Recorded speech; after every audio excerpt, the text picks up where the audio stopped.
안녕하세요. 올해 72살이 된 엄마입니다. 엄마라는 말을 오랜만에 제 입으로 꺼내봅니다. 예전엔 아들이 집에 들어올 때마다 엄마, 엄마 하고 부르곤 했지요. 그 말이 얼마나 큰 힘이 되기도 하고 또 얼마나 무거운 짐이 되었는지요. 저는 평생 바느질 하나로 먹고 살며 오직 하나뿐인 아들만 바라보고 살아왔습니다. 아들이 잘 되면 그걸로 제 인생도 빛날 줄 알았습니다. 하지만 어느 순간부터 아들은 저를 외면했고 저는 혼자가 되었습니다. 더 이상 엄마라고 찾지도 않더군요. 믿는 도끼에 발등 찍힌다는 말, 정말 그 말이 딱 제 얘기더군요. 그대로 죽어야겠다고 생각했는데요. 살아서 뭐 하겠어요. 자식놈이 배신했는데 말이에요. 하지만 예상치 못한 기회가 제게 왔고 저는 그 기회를 놓치지 않았습니다. 제 인생이 확연하게 달라졌더라고요. 그랬더니 아들이 다시 저를 엄마로 부르더군요. 하지만 쉽게 엄마라고 부르도록 가만히 두지 않았어요. 뼈 아픈 교훈을 줘야 하지 않겠어요? 엄마라면 말이죠. 오늘은 그 이야기를 해보려고 합니다. 부족하더라도 끝까지 잘 들어주세요. 저는 20대 초반에 남편을 만났어요. 경기도 변두리에서 작은 가게를 운영하시던 아버지. 그리고 늘 손에 물 마를 날 없던 엄마를 도우려 동네 양장점에서 일하고 있을 때였죠. 그곳 주인 아줌마의 먼 친척인 젊은 남자가 가끔 놀러 오곤 했어요. 그게 바로 남편이었는데요. 중소기업 경리부에서 일하는 그가 양장점 재정 관리를 해주고 있었거든요. 어쩌다 마주친 그 사람은 다정한 성품이었습니다. 하지만 결혼은 엄두도 내지 않았죠. 그 사람은 대학도 나오고 자라온 환경이 저와는 많이 다른 사람이었거든요. 저는 어릴 적부터 넉넉하지 못한 집에서 자라면서 늘 현실에 맞춰 살며 주눅이 들어 있었습니다. 하지만 남편은 늘 당당하며 현실이 아닌 꿈과 이상이 많은 남자였죠. 당시 저에겐 그런 게 참 크게 느껴졌지요. 그래서 만남도 거부했지만 남편의 끈질긴 구애 덕분에 결혼에 골인하고 말았어요. 남편 집안의 반대도 있었지만 우리 두 사람 단칸방에서 서로 바라보며 참 열심히도 살았습니다. 결혼 후엔 더할 나위 없이 행복했어요. 둘 다 가진 게 없으니 오히려 기대할 것도 없었고 새로 산 냄비 하나에도 하루치 장 본 것에도 작은 기쁨을 나누며 살았죠. 그러다 아들이 태어났고 우리는 그 아이 하나만으로도 세상을 다 가진 것처럼 웃으며 살았습니다. 그런데 그 웃음이 오래 가진 않았습니다. 아이가 초등학교 1학년쯤이었을 거예요. 방과 후에 둘이 나란히 앉아 크레파스로 그림을 그리고 있는데 전화가 왔습니다. 병원에서 별안간 연락이 왔어요. 남편이 병원에 있다는데 저는 그게 무슨 말인지 몰랐거든요. 병원에 도착하자 저를 응급실로 안내하는데 그 자리에서 기절하고 말았어요. 저는 크게 다쳤다고만 생각했는데 그렇게 목숨을 잃을지는 몰랐거든요. 그날 아침에도 밝은 얼굴로 평소처럼 출근하던 사람이었는데 저녁이 되기도 전에 싸늘한 몸으로 돌아와 있다니요. 아무런 준비도 마음의 대비도 없이 남편을 잃고 나니 눈앞이 캄캄했습니다. 하지만 제가 무너지면 하나뿐인 우리 아들은 어쩌겠어요. 그 아이가 있었기에 무너질 수 없었습니다. 게다가 제 손을 잡으며 아들이 말하는 걸 들으니 가슴이 찢어지더군요. 엄마, 이제 나 아빠 없어? 아빠는 다시는 안 와? 저는 울어서 눈이 퉁퉁 부어 아이를 꼭 끌어안으며 속으로 눈물을 삼키고 말했죠. 엄마도 아빠 보고 싶어. 그래도 어쩌겠어. 하늘에서 늘 우리 아들 지켜보실 거야. 그리고 걱정하지 마, 성훈아. 엄마가 아빠 목까지 다 할게. 엄마가 지켜줄게. 그날 이후 제 삶은 완전히 달라졌습니다. 남편 없이 아이 하나를 키운다는 건 상상보다 훨씬 더 가파른 길이었습니다. 다시 양장점의 문을 두드렸고 미친 듯이 바느질하며 살았어요. 졸다가 바늘에 찔린 손가락 상처가 무수히 많았고요. 눈은 침침하고 목 디스크도 심해지더군요. 그렇게 장미 양장점은 주인 아줌마가 돌아가시고 나서도 제가 운영하게 되었어요. 하지만 열심히 일해도 세상은 이미 달라져 있었습니다. 그 무렵부터는 대학을 나오고 외국 물까지 먹은 디자이너들이 앞다투어 가게를 차리는 시대였고 동네 변두리의 작은 양장점은 사람들의 기억에서조차 사라져 가더라고요. 그래도 저는 멈추지 않았습니다. 손님이 없어도 매일 아침 문을 열었고 옷을 만들어 달라는 분은 물론 작은 수선 하나에도 정성을 다해 아이의 학비를 모았습니다. 그러다 보니 손끝에 피가 맺힐 정도로 늘 바느질만 했어요. 나중에는 어깨도 올리기도 어려워졌지만 아들이 공부까지 잘하니 일을 멈출 수가 없었습니다. 뭐든지 다 해주고픈 마음뿐이어요. 그렇게 우리 집은 밤이면 재봉틀 소리와 함께 아들 방에 불이 꺼지지 않았습니다. 그렇게 저는 하루하루를 바느질로 살았습니다. 쉬지 않고 손을 움직였고 밤이 깊어질수록 재봉틀 소리는 더욱 크게 울렸죠. 그렇게 모은 돈으로 아들을 학원에 보내고 참고서도 사주고 간식까지 챙겨가며 새벽마다 학교 앞까지 데려다 주기도 했습니다. 아이가 점점 자라 어느덧 대학 입시를 준비할 때가 되었고 저는 가진 걸 다 털어 아들의 뒷바라지를 했습니다. 학원비며 과외비까지 제 입에 들어가는 것보다 아들 문제집 하나 더 사줬어요. 다행히도 그 결과 아이는 명문대 법대에 합격했습니다. 저 남편 떠난 후에 한 번도 울지 못했는데요. 그날 펑펑 울었습니다. 봉안당으로 찾아가 남편 유골함 앞에서 얼마나 울었는지요. 그동안 느꼈던 서름이 한꺼번에 몰려오더군요. 그러고 있는데 합격증을 들고 아들이 어느새 서 있었어요. 엄마, 이제 고생 끝이에요. 앞으로 제가 효도할게요. 너무 감사해요. 고생 많으셨어요. 그 말을 듣는 순간 그간의 고생이 전부 사라지는 것만 같았습니다. 그래서 둘이 부둥켜 안고 한참을 울었지요. 얼마나 울었을까요?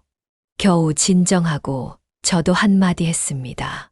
없는 형편 속에서도 묵묵히 공부해준 아들도 고마웠거든요. 아니야, 내가 열심히 한 덕분이지. 엄마는 그저 옆에서 조금 도왔을 뿐이야. 고맙다. 우리 아들. 잘했어, 잘했다. 그날 밤 저는 혼자 방에 들어와 잠을 이루지 못했습니다.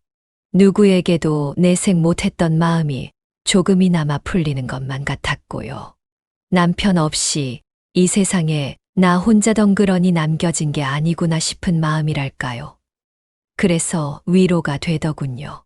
제 아들이 잘 되기만 하면 그걸로 내 인생도 성공한 거라 여겼어요. 저는 정말 그렇게 믿었습니다. 그런데 말이에요. 법대만 들어간다고 돈 문제가 단박에 해결되지 않더군요. 여러 가지 시험을 통과하고 공부해야 법조인으로 살 수 있다고 하니 저는 더 일에 매진할 수밖에 없었습니다. 그 후로도 저는 멈추지 않았습니다. 등록금에 자취방보증금에 생활비까지 제 삶의 모든 시간과 노동은 아들이 공부하고 앞길을 열 수 있도록 바쳐졌습니다. 그리고 몇 년 뒤 아들이 변호사가 되었을 땐 제 인생도 함께 일어선 기분이었습니다.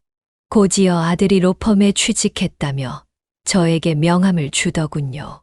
변호사 김성훈이라고 적혀 있는 작은 종이를 받아드니 얼마나 가슴이 벅차오르던지요. 그 명함 한 장을 마치 보물처럼 들여다보고 또 봤습니다. 밥을 안 먹어도 배가 저절로 부를 정도였습니다. 그렇게 저는 아들을 위해 모든 걸 내어주며 살아왔습니다. 물론 아들을 키웠다고 해서 무슨 대가를 바라거나 대단한 보답을 기대한 건 아닙니다. 하지만 자식으로서 사람으로서 제 노고는 인정하고 알아줄지 알았는데요. 제가 헛된 기대를 한 것만 같아요. 어떻게 자식이 어미를 외면할까요? 함께 고생한 어미를 말입니다. 정말이지 그런 일은 제 인생에서 일어나지 않을 것만 같았습니다. 하지만 아들이 결혼한 지 불과 6개월 만에 제게는 믿기 힘든 일들이 하나둘씩 벌어지기 시작했습니다. 로펌에 취직한 아들은 몇 년 동안 변호사로 열심히 일하더군요. 그러다 거기서 만난 변호사랑 결혼까지 한다고 저한테 말을 전했어요. 처음에는 저도 그저 기쁘기만 했습니다. 어엿한 가장이 되어 좋은 사람 만나 가정을 꾸린다니 얼마나 대견하고 흐뭇했어요. 어머니, 저랑 결혼할 사람이에요. 소개하려고 데리고 왔어요. 인사해, 우리 엄마야. 안녕하세요. 어머니 말씀 많이 들었어요. 어머님이 오빠 키우느라 고생 많이 하셨죠? 이제 걱정하지 마세요. 제가 잘할게요. 며느리 될 아이는 처음 인사를 왔을 때만 해도 말투도 공손하고 얼굴에도 미소가 가득했어요. 게다가 로펌 대표의 조카라는 말에 마음이 든든해지더군요. 아, 아들이 좋은 인연을 만났구나 싶었습니다. 하지만 세상 일이 어디 그렇게만 흘러가던가요. 결혼 이야기가 오가면서 가장 먼저 나온 건 집 문제였습니다. 엄마, 예비 장모님이 그러시는데요. 그래도 결혼하려면 집은 있어야 하지 않겠냐고 하세요. 저도 너무 죄송한데 이러다가 결혼 못할 수 있을 것 같아요. 내가 뭐가 부족해서 못해. 집이 없다고, 30 초반에 집 가진 사람이 어디 있다고, 사돈을 한 번 만나야겠다. 엄마가 만난다고 해서 달라진 건 없어요. 솔직히 세은이 조건이면 저보다 더 좋은 사람 만날 수 있겠죠. 게다가 대표님이 독신이라 세은이한테 로펌을 물려준다고 하는데 저라도 뭔가 해주고 싶어요. 그러면 여기 들어와 살래? 낡은 빌라인데 잘 고치면 되지 않을까. 엄마, 어떻게 그래요? 새 집으로 가야죠.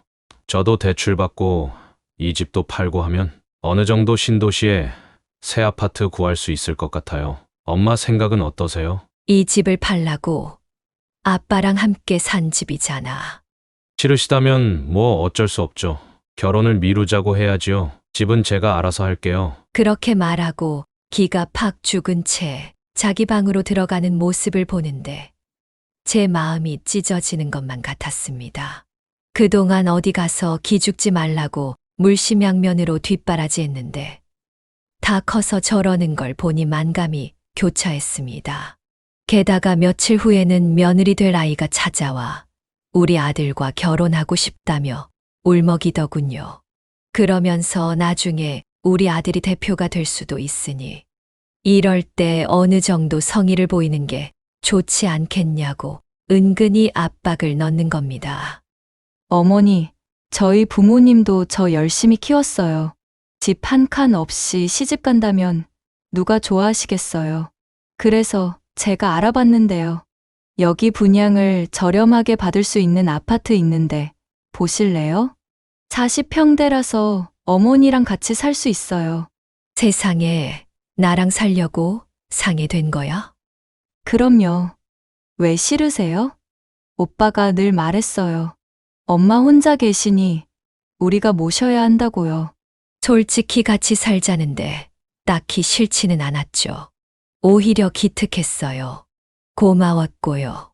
하지만 저도 준비라는 걸 해야 하지 않겠어요. 그런데 그날 예비 며느리가 신도시로 저를 데리고 가더라고요. 막상 그 아파트를 보니 저도 마음이 동했습니다. 아파트가 좋긴 하네. 그리고 방도 많고 겨울에는 따뜻하겠어. 내 어머니랑 함께 지내려고요. 이 집에서 같이 살면 좋겠죠? 어머니 집 시세 알아보니 그걸 팔면 충분히 여기 살 수 있어요. 그런데 집을 팔기가 거기 내 아빠랑 추억이 많은 곳이라 쉽게 결정 못 하겠구나. 네, 그렇지만 이제 저희랑 추억을 쌓으면 되는 게 아니겠어요? 며느리가 될 아이가 그렇게까지 말하는데 저도 더 이상 머뭇거리지는 못하겠더라고요. 그래서 양장점과 집을 팔기로 했습니다. 함께 살아줘서라기보다 아무리 생각해도 제 아들이 결혼하고 나서 집 문제로 기가 죽는 모습만은 도저히 보고 싶지 않았어요. 저는 있는 돈 없는 돈 탈탈 털어 경기도 신도시에 아파트 한 채를 사서 아들 명의로 올려주었습니다.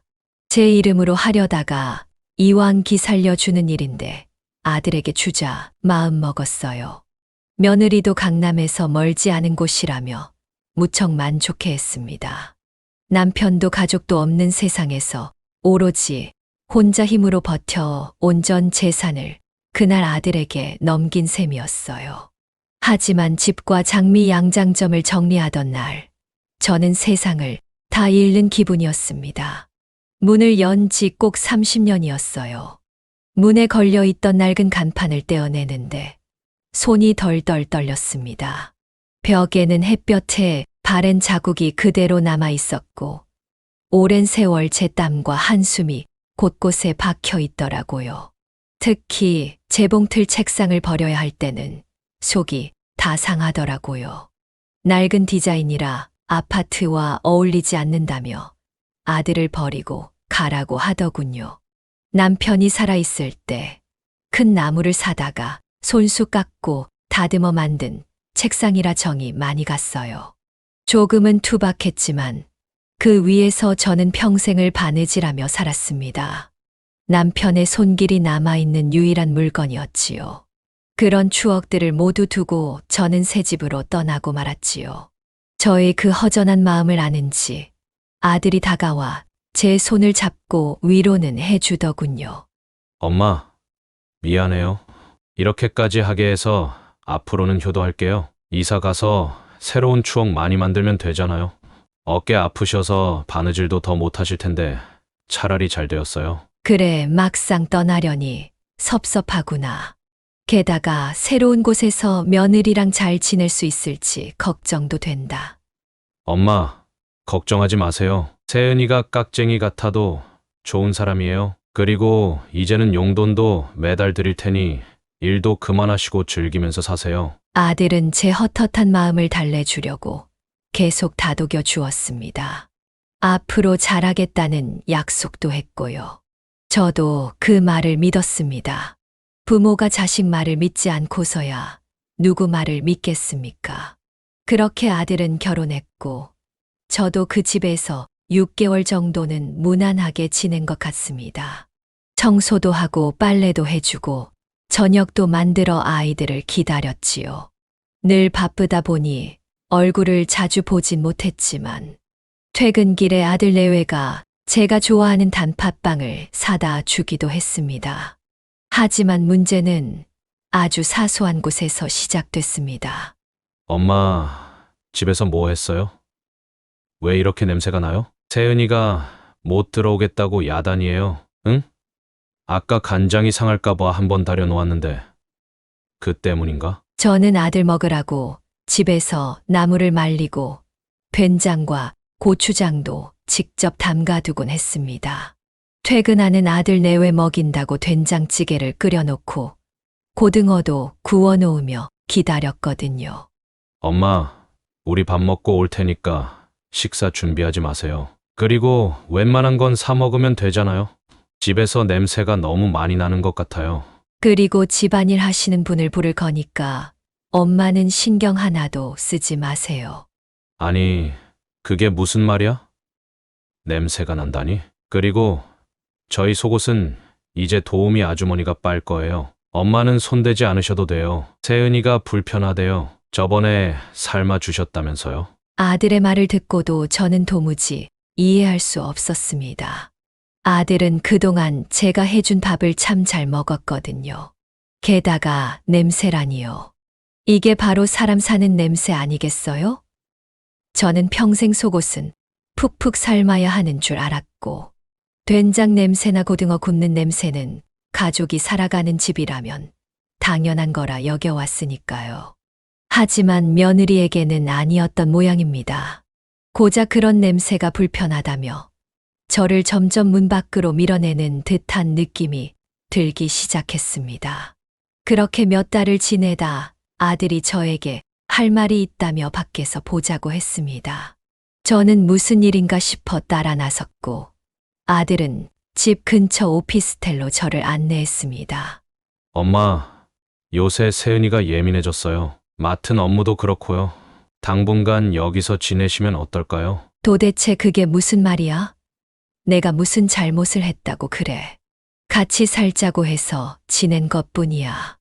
요새는 안방에도 안 들어가고 반찬도 안 하잖니. 그게 중요한 것이 아니에요.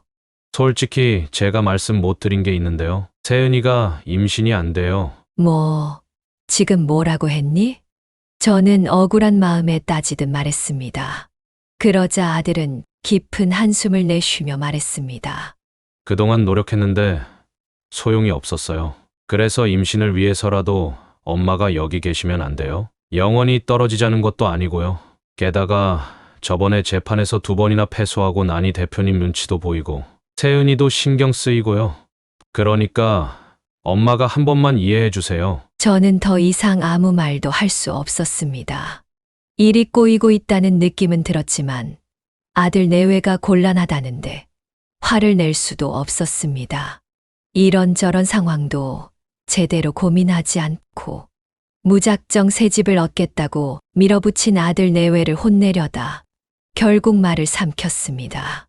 신혼부부가 아기를 가지려는데 아무리 방이 따로 있다 한들 어른이 함께 사는 게 불편하긴 할 수도 있지 않겠냐며 어른답게 이해하고자 했어요.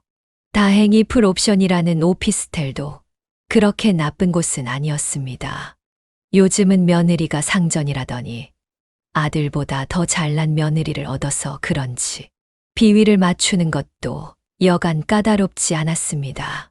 그래도 아이가 생긴다면 그 아이가 건강하게 자라준다면 모든 걸 참고 견딜 수 있을 것 같았습니다. 그렇게 해서 합가한 지 6개월 만에 저는 오피스텔로 쫓겨나듯 나오게 되었습니다. 오피스텔로 옮긴 첫날 밤, 낡은 가방 하나 들고 홀로 방 안에 앉아 있는데 뭔가 설명할 수 없는 서글픔이 밀려왔습니다. 뭔가 잘못된 게 아닐까, 괜히 집을 팔았나 싶었습니다. 그래도 애들한테 티를 내고 싶지는 않았습니다.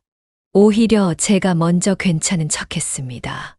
이만하면 됐지, 건강히 잘 지내면 됐지, 스스로 달래가며 잠을 청했습니다. 하지만 시간이 지나면서 속이 텅 비어가는 걸 느꼈습니다. 준다던 용돈은 감감무소식이었습니다. 처음에는 바빠서 깜빡했겠지, 재판이 많아서 정신이 없구나 싶어 이해하려고 했어요. 하지만 어느 순간부터는 더 이상 기대조차 하지 않게 되었습니다. 자식한테 돈 얘기를 꺼낸다는 게 그렇게 치사하고 창피한 일인지 그때 처음 알았습니다. 한 번, 2번 말을 꺼내려다 목구멍에서 삼켜버렸습니다. 입술이 바짝 마르고 가슴이 쿵쾅거려서 차마 내뱉지 못했습니다. 솔직히 이 자리니까 말씀을 드리는데요. 저는 아들이 변호사가 되면 무조건 돈을 잘 벌 거라 믿었습니다. 하지만 명문대 변호사도 세상에 만만치 않은 현실 앞에서는 소용이 없었습니다. 변호사도 결국 영업이고 인맥이 있어야 일이 들어오는 자리라는 걸 저는 그제야 알게 되었습니다. 그런데 말입니다. 아들의 상황을 머리로는 이해했지만 마음은 좀처럼 따라주지 않았습니다. 속이 터질 것 같았습니다. 아들에게 짐이 되기 싫어 로펌에 전화 한 통 넣지 않고 찾아가는 일도 삼갔습니다. 그저 아들이 먼저 연락해 주길 바랐지요. 하지만 오피스텔로 나온 뒤로 아들은 단 한 번도 전화를 걸어오지 않았습니다. 이럴 때 며느리라도 전화 한 통 해주면 좋겠지만 아들도 안 하는 걸 며느리가 하겠습니까? 그렇게 저는 아들 내외에게 서서히 지워지고 있었습니다. 그렇게 한두 달이 흘렀습니다. 자식 이기는 부모 없다고 아무리 소식이 끊기고 연락이 닿지 않아도 아들 생일이 다가오니 제 마음은 또 들썩이기 시작했습니다. 새벽부터 일어나 사고를 푹 고아 정성껏 미역국을 준비했지요. 소고기도 듬뿍 넣고 미역도 좋은 걸 장만해 오랜 시간 끓이고 또 끓였습니다. 그렇게 미역국을 커다란 보온통에 담아 아들 집으로 향했습니다. 문 앞에 서니 괜히 눈물이 나려 했습니다. 이 문을 열고 나오며 웃던 아들의 얼굴이 아른거렸습니다. 저는 설레는 마음으로 배를 눌렀습니다. 그러나 아무도 나오지 않았습니다. 문득 이상한 낌새를 느꼈습니다. 할머니 비키세요? 이삿짐 들어갑니다. 네.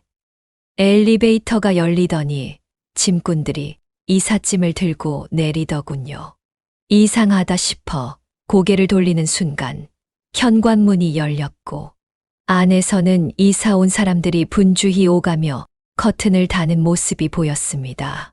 저는 그만 손에 들고 있던 보온통을 바닥에 떨어뜨리고 말았습니다. 쿵 하는 소리가 울려 퍼지자 젊은 여자가 현관 쪽으로 나왔습니다. 할머니, 누구세요? 여기서 뭐 하세요? 아니, 여기는 내 아들 집이에요. 내 아들, 김성훈 집. 아, 집주인이 할머니 아드님이세요. 여기 아드님, 미국 간다고 하던데요. 모르셨어요? 네, 그게 무슨 소리야. 미국에 가다니요.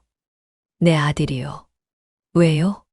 왜인지는 저도 몰라요. 집주인이 전세를 놓았거든요. 미국으로 간다고 하던데요. 벌써 일주일 지났어요. 2년 있다가 다시 온다더라고요. 그러니까 가서 다시 알아보세요.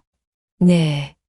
하며 저를 밀치고 현관문을 쾅 하고 닫았습니다. 문이 닫히는 동시에 제 심장이 쿵 꺼지는 것만 같았어요. 미국이라니요. 아들과 며느리는 아무 말도 없이 이사 나간 것도 모자라 한국을 떠났다는 겁니까? 그제야 제 발밑에 고여있는 미역국이 보였습니다. 바닥에는 깨진 보온통 아래로 미역국이 흥건하게 퍼져 있었습니다. 그 집은 제 전 재산이었습니다. 남편 없이 평생 바느질하며 모은 돈으로 산 집. 그걸 아들 명의로 바꿔주었던 집이었는데 나에게 말 한마디 없이 이렇게 떠나버리다니요. 믿을 수가 없었습니다. 믿고 싶지 않았습니다. 차디찬 바닥 위에 퍼진 미역국처럼 제 마음도 끝내 바닥에 버려지고 말았습니다.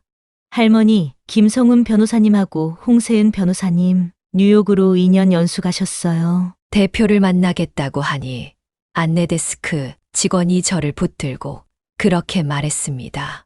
그 말을 듣는 순간 저는 정신이 아득해져 휘청거렸습니다.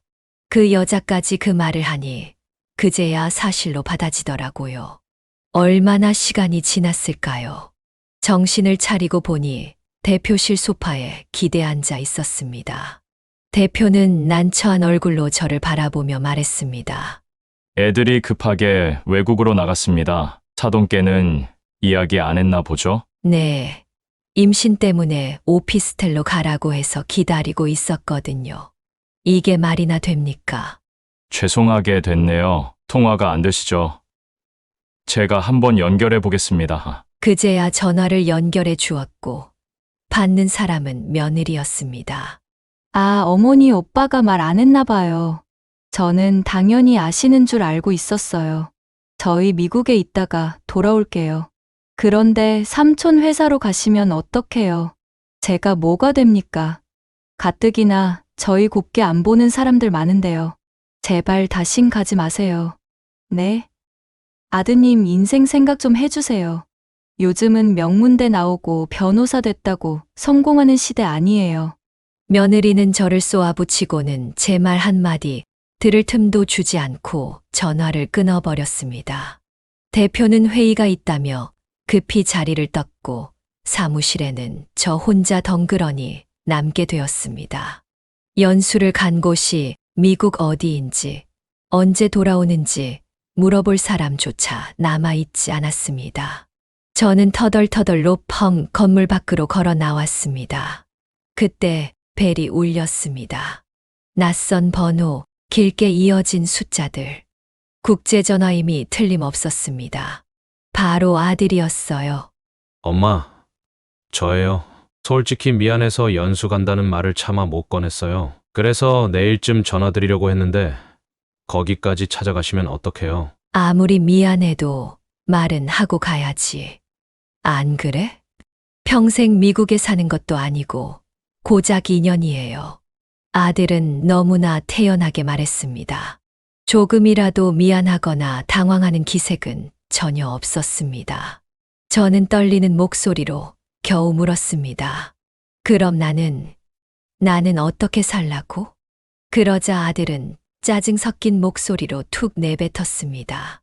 엄마, 그냥 알아서 하세요. 양장 좀 다시 열든가 뭐 하든가요. 아직 젊으신데 그 정도도 못하세요? 제가 오피스텔로 나가시라고 할 때 알아들으셨어야죠.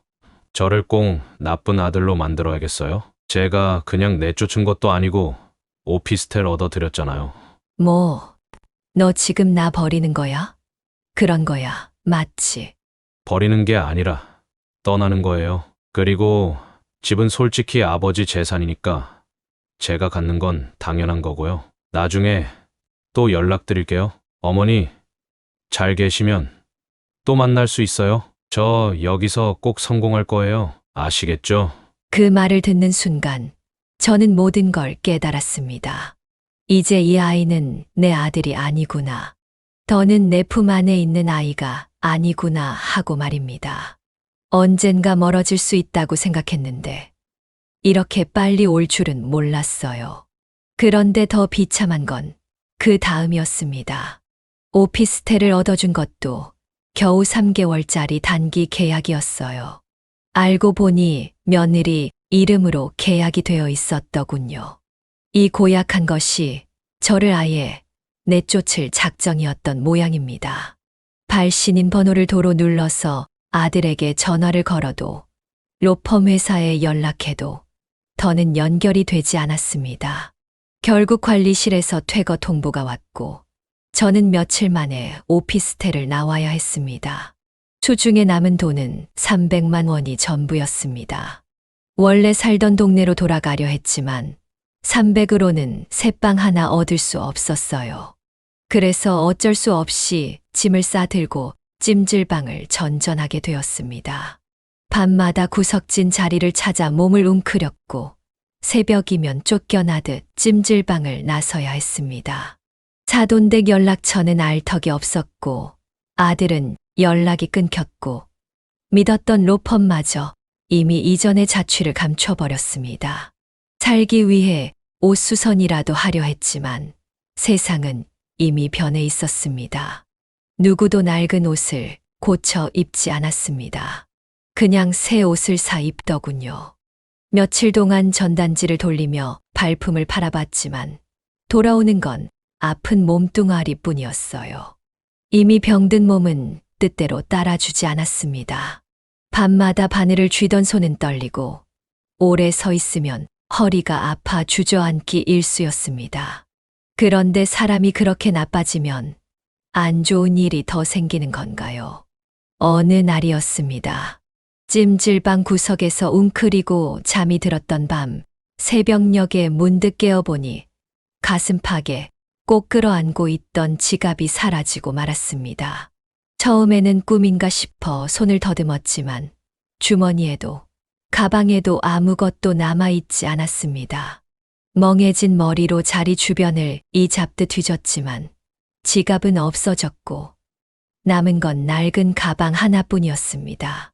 그 지갑에는 300만 원과 그리고 남편과 아들이 어릴 때 찍은 빛바랜 사진 한 장이 들어 있었습니다. 돈이야 그렇다 쳐도 사진마저 사라졌다는 사실에 가슴이 찢어지더군요. 경찰에 신고해도 CCTV 사각지대라 찾을 수 없다는 겁니다. 그날 저는 처음으로 찜질방 문 앞에 서서 하염없이 울었습니다. 소리 내지도 못하고 그냥 눈물만 뚝뚝 떨어졌습니다. 그렇게 몇 시간을 서 있다가 결국 아무 일 없었던 것처럼 다시 낡은 여행 가방 하나만 들고 밖으로 나왔습니다. 친척에게 알리고 싶지도 않았습니다. 예전 동네 사람들에게도 마찬가지였습니다. 도와달라고 손을 내밀면 그래도 몸 하나 누일 방은 마련해 줄 사람들이었지만 그렇게 하면 아들은 뭐가 되겠습니까? 세상에 다 소문이 나고 내 아들이 비난받을 걸 뻔히 아는데 차마 그럴 수는 없었습니다. 그래서 무작정 찜질방을 나온 저는 작은 여행 가방 하나만 들고 공원 벤치에 앉아 밤을 보냈습니다. 처음에는 믿기지 않았습니다. 이불 한 장 없이 가로등 불빛 아래서 몸을 웅크린 채 밤을 지새워야 한다는 게. 하지만 사람은 참 간사하더군요. 절망도 반복되면 무뎌지는 법이었습니다. 그렇게 저는 점차 노숙 생활에 익숙해졌고 아들과 남편의 얼굴도 애써 지워버렸습니다. 저는 새벽이면 인근 무료 급식소를 찾아 따뜻한 국밥 한 그릇으로 허기를 달랬고 낮이면 공중 화장실에서 대충 몸을 씻고 지냈습니다. 벤치, 지하도 공터를 전전하며 살아야 하는 게 부끄럽기도 했지만 부끄러움도 결국은 사치더군요. 하루하루를 겨우 견디면서 인간이 아니라는 생각만 했습니다. 자식한테 버림받았는데 인간이면 뭐 하겠어요. 죽으려고 시도했지만 즐긴 것이 사람 목숨이었습니다. 그래서 이렇게라도 살아보자 했지만 그것도 저를 알아보는 사람을 발견하면 금방 무너지더군요. 무료 급식소 줄에 서 있던 어느 날이었습니다. 차가운 바람이 옷깃을 파고들었지만 사람들은 길게 줄을 서 있었습니다. 저도 그 틈에 섞여 고개를 숙인 채 서 있었지요. 그때였습니다. 아니, 장미 양장점 성운 엄마 아니야? 봉사자 중 한 명이 저를 계속 보고 있더니 다가와 한 말이었어요. 보아하니 동네에서 저희 가게를 찾아오던 손님 중에 한 분이었어요. 순간 등줄기에 식은땀이 흘렀습니다. 고개를 획 돌려 외면했지만 이미 늦었습니다. 그 사람은 주저없이 제 손목을 덥석 잡았습니다. 저는 황급히 고개를 젓고 말했습니다. 아닙니다. 사람 잘못 보셨어요. 그러나 그는 놓아주지 않았습니다. 손목을 꼭 잡은 채 저를 빤히 바라보며 말했습니다. 아니야. 박씨 맞아. 코 옆에 점도 있네. 여기서 뭐 하는 거야? 그 말에 가슴이 쿵 하고 내려앉았습니다. 마치 따귀를 맞은 것처럼 얼굴이 화끈 달아올랐습니다. 저는 황급히 손목을 뿌리치고 자리를 박차고 나왔습니다. 며칠 동안 밥 한 끼 제대로 못 먹었던 몸이었는데 그날만큼은 이상하게 배도 고프지 않았습니다. 배고픔도 추위도 모든 감각이 없어지고 그저 가슴 한쪽이 시려왔어요. 마음이 아프니 아무것도 의욕이 생기지 않았습니다. 하지만 이대로 무너지면 자식 얼굴 못 볼 수 있다는 생각에 다시 마음을 다잡아 취업을 해보려고 했습니다. 양장점을 알아봤지만 세상은 이미 변해 있었습니다. 제가 일하던 작은 양장점들은 하나둘 문을 닫았고 아예 업종이 사라지다시피 했더군요. 주선집이라도 찾아가 봤지만 다들 1인 사업장이라 저를 받아주지 않았어요. 식당에 가서 서빙이나 설거지라도 하겠다고 했지만 이른을 바라보는 노인을 써주는 곳은 없었습니다. 사람들은 대놓고 말했습니다. 연세가 좀 있으셔서 힘든 일은 어렵겠다며 거절했어요. 도움이라도 하겠다며 직업 소개소 문을 두드렸지만 돌아오는 말은 더 서글펐습니다. 몸이 너무 안 좋아 보이세요. 몸 회복하고 다시 오세요. 네, 거울도 안 보세요? 몰골이 말이 아니에요. 저는 그제야 유리창에 비친 제 모습을 보았는데요. 사람 꼴이 아니었어요. 건강이 나빠서라기보단 어쩌면 마음이 다 망가져서 그런 모양이었습니다. 껍데기만 남은 사람을 세상은 한 번 더 외면했습니다. 저는 그렇게 또다시 어디에도 받아들여지지 못한 채 세상에 홀로 서 있어야 했습니다. 그 모습이 너무 불쌍했던 걸까요? 하늘이 저를 돕는 일이 생기고 말았습니다. 어느 추운 겨울밤이었습니다. 저는 지하철 역사 안에 몸을 숨기고 있었습니다. 바람을 피할 수 있는 곳이라면 어디든 상관없었으니까요. 구석에 쭈그리고 앉아 발을 모으며 버티고 있는데 한동안 꺼져 있던 오래된 휴대폰을 꺼내어 전원을 켰습니다. 아무리 돈이 없어도 휴대폰은 끊지 못하겠더라고요. 정지시키려다 말기를 여러 번 혹시라도 아들과 다시 연락을 주고받을 일이 생길까봐 마음 한구석에 미련을 남긴 채 그대로 두었습니다. 아들놈이 아무리 미워도 아무리 가슴을 후벼 파도 부모 마음이라는 게 그렇더군요. 걱정이 되기만 했습니다. 그 애가 어디서 어떻게 지내는지, 몸은 성한지, 무슨 일은 없는지, 차마 전화 한 통 걸 수는 없으면서도 마음 한쪽은 늘 그 아이를 향해 열려 있었습니다. 그래서 낡은 휴대폰을 손에 쥐고 배터리도 빠듯한 줄 알면서도 품에서 놓지 못하고 살았습니다. 그런데 그 휴대폰이 울리는 게 아니겠어요? 낯선 번호였습니다. 순간 심장이 덜컥 내려앉았습니다. 혹시 아들인가? 혹시나 하는 마음에 손을 떨며 전화를 받았습니다. 그런데 들려온 건 절망에 빠진 젊은 남성의 목소리였습니다. 숨이 가쁜 듯 떨리는 목소리로 그가 말했습니다. 저기요. 죄송한데, 저 지금 너무 힘들어요. 살려주시면 안 될까요? 박 사장님. 진짜 한 번만 도와주세요. 남자의 절규가 제 가슴을 세차게 때렸습니다. 참 웃기지요. 제가 해야 할 말을 그 남자가 대신하는 것만 같았습니다. 저는 누구세요? 라는 말 대신 무심결에 뭐가 그렇게 힘드냐고 물었습니다. 사실은 누군가 저한테 그런 질문을 해줬으면 좋겠다는 마음이 가득했던 터라 저도 모르게 그렇게 묻게 되었던 겁니다. 남자는 거칠게 숨을 몰아쉬며 말했습니다.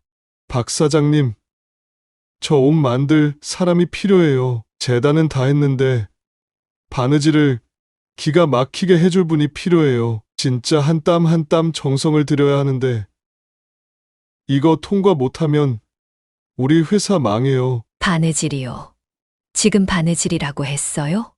네. 저희 옷 재단하고 가봉까지는 끝났는데 리싱으로 박으면 안 될 것 같아요. 요즘 시대에 바느질 잘하는 분 구하는 게 너무 어렵거든요. 미안한데요. 저 박 사장 아닙니다. 박 사장님 아니세요?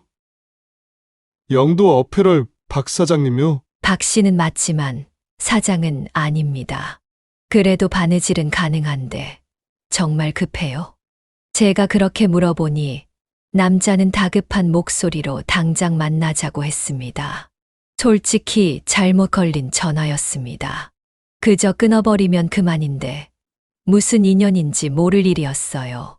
그 젊은 남성은 중견 맞춤 양복 회사의 대표였습니다. 42살, 고작 제 아들보다 조금 나이가 많은 사람이더라고요. 파트너들에게 배신당해 회사가 무너질 위기에 처해 있다고 했습니다. 저는 처음에는 긴가민가 했습니다. 세상에 믿을 놈 하나 없다는 걸 뼈저리게 배운 터였으니까요. 그런데 남자의 목소리는 절실했습니다. 누군가가 손 내밀어 주지 않으면 곧 무너질 사람의 절박함이 그대로 전해졌습니다. 진짜 바느질 잘하시는 거죠? 양장점 30년 했어요. 눈 감고도 바느질합니다. 제 말이 끝나고 한두 시간이 지나고 남자가 근처에 도착했다는 연락이 왔습니다. 허리가 굽고 손이 굳어버린 몸을 끌고 젊은 남자가 끌고 온 차량 앞으로 다가갔지요. 제 낡은 신발이 눈에 밟혔지만 마음은 이상하게 가벼웠습니다. 처음 만난 자리에서 저는 제 얘기를 했습니다. 바느질로 평생을 살아온 이야기, 아들 하나 믿고 살아온 이야기, 그리고 하루아침에 버림받고 길거리에 나앉게 된 이야기. 남자는 제 말을 묵묵히 들었습니다. 중간에 끊지도 않고 고개를 끄덕이며 듣더군요. 마지막에 그 젊은 남자가 당장 작업실로 가자고 저를 이끌더군요. 할머니, 우리 한번 제대로 된 옷을 만들어 봅시다. 배신한 아드님 보란 듯이 말이에요. 저도 파트너 보란 듯이 성공하려고 해요. 그렇게 우리는 함께 밤을 새워 옷을 만들기 시작했습니다. 실을 고르고 작은 단추 하나까지도 허투루 고르지 않았습니다. 한 땀 한 땀 제 삶을 녹이듯 정성을 다했죠. 며칠 뒤 우리는 완성된 옷을 들고 한국에 온 외국 바이어를 만나러 갔습니다. 저는 안 가겠다고 했지만 젊은 대표는 제 손을 보여줘야 한다며 저를 끌고 가고 말았습니다. 바이어는 옷을 손에 쥐자마자 눈빛이 달라졌습니다. 천천히 옷을 만지고 안감을 뒤집어 보고 섬세한 바느질 자국을 손끝으로 느꼈습니다. 이건 기계로 찍어낸 옷이 아니군요. 특히 저분의 손에는 정성이 보이는 것 같아요. 샘플이 이 정도라면 당신 회사 옷을 주문하겠습니다. 그 한마디에 저는 눈시울이 뜨거워졌습니다. 바이어는 단숨에 수백 벌의 주문 계약을 맺었습니다. 그날 이후 젊은 남자의 회사는 정말로 세상 밖으로 뻗어가기 시작했습니다. 저는 할 도리를 다했다며 짐을 싸고 나가려는데 젊은 대표가 저를 잡더군요.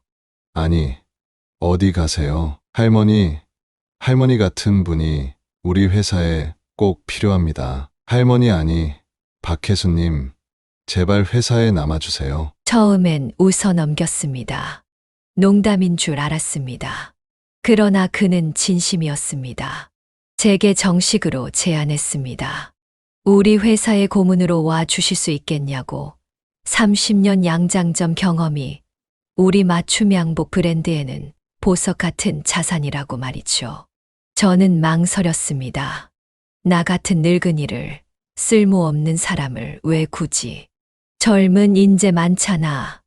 쓸모없다니요. 박혜순 씨 인생이 얼마나 값어치 있는데요. 제 회사에는 박혜순 씨의 정성이 필요해요. 꼭 도와주세요. 저는 그의 진심 어린 말에 결국 회사에 남기로 수락했습니다. 아무것도 가진 것 없는 제게 다시 손을 내밀어준 사람을 위해 남은 힘을 다해보기로 했습니다. 그리고 정말 기적이 일어나기 시작했습니다. 젊은 남자가 실수로 잘못된 번호를 누른 순간부터 어쩌면 모든 게 예정된 일이었는지도 모릅니다. 사람들은 기성복이 넘쳐나는 세상에서도 진짜 한 땀 한 땀 손으로 만들어진 옷을 알아봤습니다. 회사는 빠르게 성장했습니다. 국내 시장을 넘어 일본, 중국, 유럽까지 진출했지요. 저는 그저 묵묵히 바늘을 들고 바느질만 했을 뿐인데 말입니다.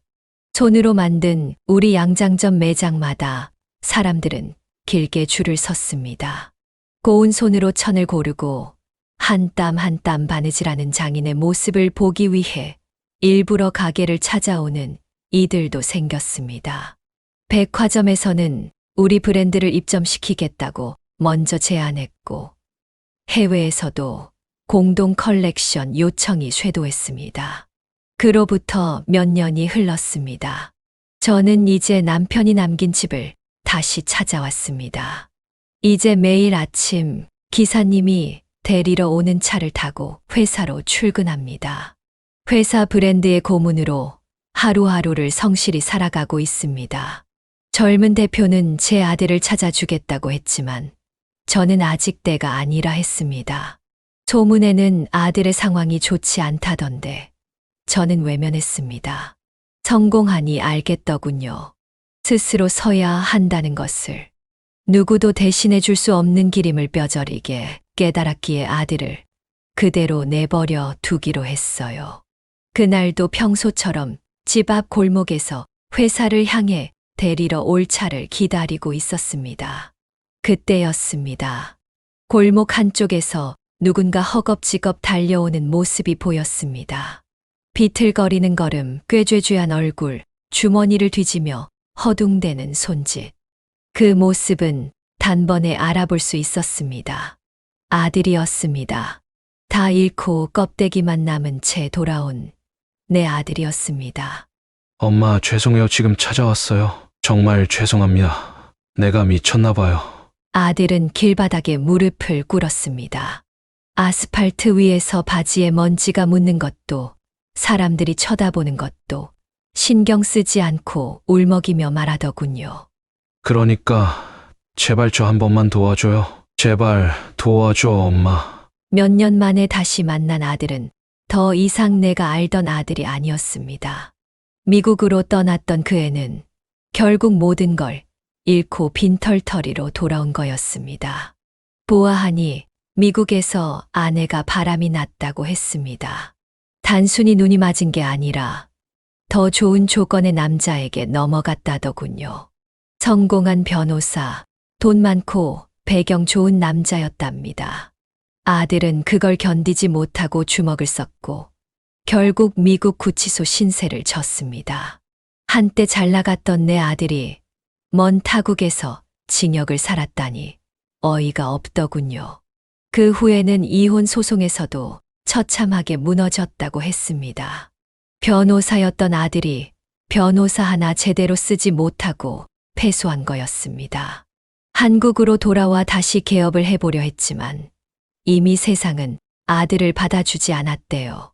구설에 오르고 소문은 꼬리를 물었고 결국 변호사 자격까지 정지당해 하루하루 술로 버티다 친구도 돈도 모두 잃고 마지막에야 저를 찾아왔다고 사연을 쏟아내는데 가관이었어요. 엄마, 마지막이야. 제발 나 좀 도와줘. 아들은 무너진 얼굴로 무릎을 꿇고 계속 애원했습니다. 하지만 저는 그 자리에 서서 한 걸음도 움직이지 않았습니다. 차가운 골목길 한가운데서 아들을 그저 내려다보았습니다. 어느덧 저를 태우려 온 차량이 도착했어요. 저는 천천히 차에 오르기 전 아들을 향해 입을 열었습니다. 불쌍한 어미 버리고 간 놈, 꼴이 아주 좋구나. 너 아직 덜 굴렀어. 엄마가 그동안 너무 귀하게 키웠지. 더 굴러봐라. 2번 다시 내 앞에 나타나지 마라. 도와달라니 내가 노숙자로 얼어 죽었으면 찾아오지도 않았겠지. 그렇게 말을 뱉고는 미련 없이 차에 올랐습니다. 100미러 너머로 아들의 작아진 뒷모습이 보였습니다. 울부짖던 그 어깨가 손짓이 점점 멀어지고 흐려졌습니다. 그러나 저는 끝까지 고개를 돌리지 않았습니다. 회사로 돌아와 아들의 사연을 곱씹어 보니 고약한 며느리를 용서할 수는 없었습니다. 미련한 내 아들을 꼬여내고 내 재산을 털어내 집을 장만해 준 것도 기가 막혔거든요. 그런데 이제 내 아들을 버린다니 그렇게 쉽게 아무 죄책감도 없이 말이에요. 저는 치를 떨면서 젊은 사장한테 부탁했습니다. 다행히 사장은 미주 지역까지 사업을 확장해 두었기에 며느리와 새 남편을 찾는 건 어렵지 않았습니다. 복수는 간단했어요. 그저 사실만 말하면 그만이었습니다. 남의 가정을 파탄낸 불륜녀. 게다가 그 여자는 과거에 시어머니를 버리고 미국으로 떠났다는 걸로도 복수는 충분했어요. 불륜으로 가정을 깬 사람들, 믿을 수 없는 인간들이라는 풍문은 미국 한인 사회에 퍼졌고 그들은 한인을 상대로 변호일을 하기에 새 남편은 한인 사회를 상대로 변호사를 하는 사람이었기에 그 이야기는 치명적이었습니다. 결국 얼굴을 들고 다닐 수도 없게 만들었다고 전해 들었습니다. 나중에는 명함 한 장 제대로 내밀지 못하고 사건 하나 맡지 못하고 그렇게 무너져 간다고 하던데요. 그러니 며느리 집안에서도 난리가 난 모양이었습니다. 대표와 안사돈이 전화를 걸어왔지만 저는 받지 않았습니다. 예전에 제가 애타게 아들을 찾을 때 외면한 사람이니까요. 대표가 우리 회사에 찾아왔다기에 회사 경비원을 시켜 질질 끌어냈습니다. 제가 이렇게 성공할 줄은 아무도 몰랐을 겁니다. 그리고 저는 더 이상 아들만 바라보는 엄마가 아니었어요. 남들과 제 성공을 나누고 싶어서 회사 수익으로 벌여진 노인 지원 재단을 설립했어요. 저 같은 난관에 빠진 노인들을 돕고 싶었습니다. 자식놈한테 전 재산을 주고 버림받은 사람들 말이에요. 저처럼 세상의 외면 속에 홀로 남겨진 이들에게 다시 살아갈 힘과 따뜻한 손길을 건네고 싶었습니다. 누구에게도 외롭지 않은 마지막 인생을 선물하고 싶었습니다. 그 마음을 이어 장인 육성 프로그램도 만들었습니다. 제2의 인생을 꿈꾸는 노년층에게 새로운 기회를 열어주고 싶었거든요. 그렇게 세월이 흘러 제 70번째 생일을 맞이한 날, 회사 직원들과 재단 수혜자들이 모두 모여 저를 엄마라 부르며 축하했어요. 비록 아들은 없지만 새 아들딸이 생긴 겁니다. 혈연이 아닌 마음으로 맺어진 진정한 가족. 저는 마침내 행복한 제2의 인생을 살아가기 시작했습니다.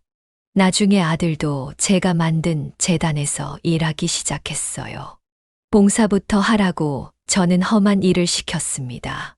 그렇다고 아들을 용서한 것은 아니에요. 일단 지켜보기로 했습니다. 물론 아들놈한테는 제가 번 돈 한 푼도 안 줄 겁니다. 제가 죽기 전에 다 쓸 거예요. 그리고 아들을 편하고 따뜻하게 품어주지 않으렵니다. 제가 너무 편하게 키운 게 아니거든요. 아버지 없다고 불쌍한 생각만 가득했거든요. 그게 아들과 제게 독이 될 수도 있는데 말이에요. 지금까지 제 이야기 들어주셔서 감사합니다. 여러분, 자식놈보다 역시 제 인생이 더 소중하네요. 그렇게 자신을 믿어야 한다는 걸 저는 늦게나마 깨달았습니다. 부디 건강하세요. 네, 오늘 이야기는 어떠셨나요? 오늘 이야기를 듣고 어떻게 생각하시는지 어머님, 아버님의 생각을 댓글로 공유해주세요. 저는 또 다른 사연으로 찾아뵙겠습니다. 좋아요, 구독, 알람 설정을 통해 앞으로도 따뜻한 정을 나눌 수 있게 함께해주세요. 어머님, 아버님의 삶의 지혜와 경험을 나눌 수 있는 통로가 되겠습니다. 오늘도 인생을 바꾸는 관점을 통해 사연을 들어주셔서 감사합니다.